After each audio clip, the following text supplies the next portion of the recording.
السلام عليكم مشاهدينا الكرام، مرحبا بكم في قناتي.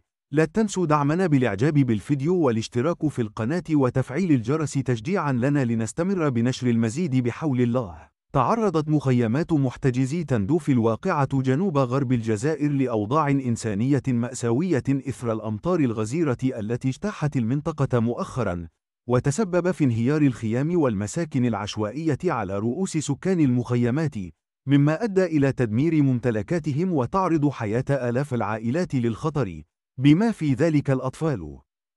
وجاءت هذه الظروف المأساوية لتكشف عن الإهمال الجسيم والممنهج الذي يتعرض له سكان المخيمات، الذين يعيشون في أوضاع احتجاز قسرية منذ أكثر من 50 عامًا، مقابل عيش قادة جبهة البوليساريو في قصور وفلل فاخرة سواء في الجزائر أو في أوروبا.